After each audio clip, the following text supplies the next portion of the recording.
App page पर एक side note के तौर पे ये मेंशन किया है कि आप कभी-कभी एस्ट्रो इंजीनियरिंग में इंटरेस्टेड होते हैं। तो आपको क्या लगता है कि हम किस प्रकार के स्पेस आर्किटेक्चर्स बना सकते हैं? अर्थ के बाहर ह्यूमंस या इंटरेस्टिंग चीज़ों को रखने के लिए? हाँ, यहाँ बहुत सारे मज़ेदार आइडियाज़ हैं। एक क्लासिक आइडिया है ओनील सिलेंडर या स्टैनफोर्ड टोरस। ये दो रोटेटिंग स्ट्रक्चर्स हैं जो स्पेस में बनाए गए थे। ये बेसिकली सेंट्रीफ्यूगल फोर्स को आर्टिफिशियल ग्रेविटी के रूप में इस्तेमाल करते हैं, और ये वो स्ट्रक्चर्स हैं जो कई किलोमीटर बड़े होते हैं, जिन्हें आप स्पेस में बना रहे होते हो, लेकिन ये पोटेंशियल तरीके से लाखों लोगों को अर्थ के ऑर्बिट में हैबिटेट दे सकते हैं। बेशक आप सोच सकते हो कि उन्हें खींचा जाए। अगर द एक्सपेंस अच्छा काम करता है, तो मुझे लगता है कि यह सौर मंडल में ह्यूमन एक्सप्लोरेशन के विचार को एक्सप्लोर करता है, जहां कई ऑब्जेक्ट्स जैसे छोटे नियर अर्थ ऑब्जेक्ट्स और एस्टेरॉइड्स माइनिंग कॉलोनीज द्वारा आबाद होंगी। अम, हमारे ग्रुप में हमने एक आइडिया पर काम किया है जो एक टेक्नोलॉजी है जिसे क्वाजाइट कहते हैं। एक क्वाजाइट एक एक्सटेंशन है। अम, तो हम हमेशा पिछले आइडियाज़ को एक्सटेंड करने की कोशिश करते हैं। आइडियाज़ पे बिल्ड होते हैं, लेकिन एक एक्सटेंशन आइडिया जिसे स्टेटाइट कहा जाता है। एक स्टेटाइट वो आइडिया था जो मुझे लगता है रॉन फॉरवर्ड ने 1970 में प्रपोज किया था।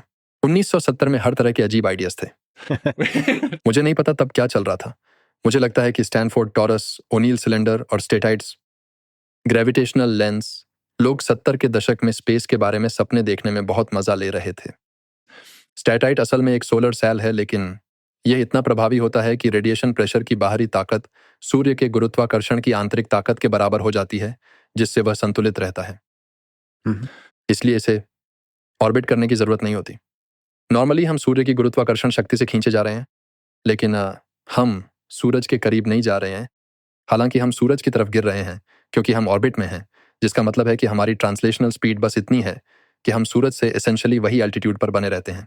तो आप ऑर्बिट में हो और ऐसे ही आप डिस्टेंस मेंटेन करते हो। एक स्टैटाइट को ऐसा करने की जरूरत नहीं होती। वो बेसिकली पूरी तरह से इनर्शियल स्पेस में स्टैटिक रह सकता है, लेकिन ये बस रेडिएशन प्रेशर और इनवर्ट ग्रेविटेशनल प्रेशर के दो फोर्सेस को बैलेंस कर रहा होता है। तो एक क्वाजाइट इन दोनों स्टेट्स के बीच में होता है। तो ये उसमें कुछ आउटवर्ड प्रेशर होता है, लेकिन इतना भी नहीं कि वो पूरी तरह से तारे में गिरने से बच सके, और इसलिए ये उस प्रेशर को बैलेंस करने के लिए कुछ ट्रांसलेशनल मोशन करता है। तो ये ऑर्बिट और स्टैटाइट के बीच में होता है, और उससे आपको आर्टिफिशियल ऑर्बिट्स को बनाए रखने में मदद मिलती है। तो नॉर्मली अगर आप किसी का ऑर्बिटल स्पीड कैलकुलेट करना चाहे, जैसे कि हाफ एन एयू पर, तो आप केपलर्स थर्ड लॉ से करते हो और इसे कैलकुलेट करते हो। आप कहते हो ठीक है, अगर ये हाफ एन एयू पर है तो मैं पीरियड को पी स्क्वायर्ड के प्रोपोर्शनल ए क्यूब्ड से कैलकुलेट कर सकता हूँ और इसे सॉल्व कर सकता हूँ। लेकिन एक क्वासाइड के लिए आप बेसिकली कोई भी स्पीड रख सकते हो। ये बस इस बात पर निर्भर करता है कि आप कितनी ग्रेविटेशनल फोर्स को बैलेंस कर रहे हो। आप असल में एक ऐसे ऑर्बिट में प्रवेश करते हो जहां आप तारे के मास को कम महसूस करा रहे हो, जैसा कि वो सच में है नहीं। तो ऐसा लगता है जैसे आप एक 0.1 सोलर मास वाले तारे के चारों ओर ऑर्बिट कर रहे हो, या 0.2 सोलर मास वाले तारे के, जो भी आपको चाहिए। और इसका मतलब ये है कि मरकरी काफी तेज ऑर्बिटल स्पीड से अपनी कक्षा में घूमता है, क्योंकि ये हमसे ज्यादा पास है सूरज के। लेकिन हम कुछ ऐसा रख सकते हैं जो मरक्यूरी के ऑर्बिट में हो और उसका स्पीड थोड़ा कम हो, और फिर ये पृथ्वी के साथ को ट्रैक करेगा, और इस तरह हम हमेशा उनके साथ अलाइन रहेंगे। तो ये तब फायदेमंद हो सकता है अगर आप चाहते हो कि या तो एक कॉलोनी की चेन हो या कुछ ऐसा हो जिससे हम आसानी से कम्युनिकेट कर सकें और एक दूसरे के बीच मूवमेंट कर सकें, इन अलग अलग बेसिस के बीच। आप शायद ऐसा कुछ इस्तेमाल कर सकते हो ताकि उस आसानी से ट्रांसफरेबिलिटी को मेंटेन किया जा सके। या आप इसे स्पेस वेदर मॉनिटरिंग सिस्टम के तौर पर भी इस्तेमाल कर सकते हो, जैसा कि असल में पेपर में प्रपोज किया गया था। हम जानते हैं कि मेजर घटनाएं जैसे कैरिंगटन इवेंट हो सकती हैं, जो हमारे सारे इलेक्ट्रोमैग्नेटिक सिस्टम्स को बहुत आसानी से बंद कर सकती हैं। एक मेजर सोलर फ्लेयर ये कर सकता है, या जियोमैग्नेटिक स्टॉर्म। लेकिन अगर हमारे पास उन हायर एलिवेटेड एक्टिविटी साइकिल्स को पहले से ही डिटेक्ट करने की क्षमता हो, तो समस्या ये है कि वो ऑब्वियसली बहुत तेजी से ट्रैवल करते हैं और इन्हें पहले से पकड़ना मुश्किल है।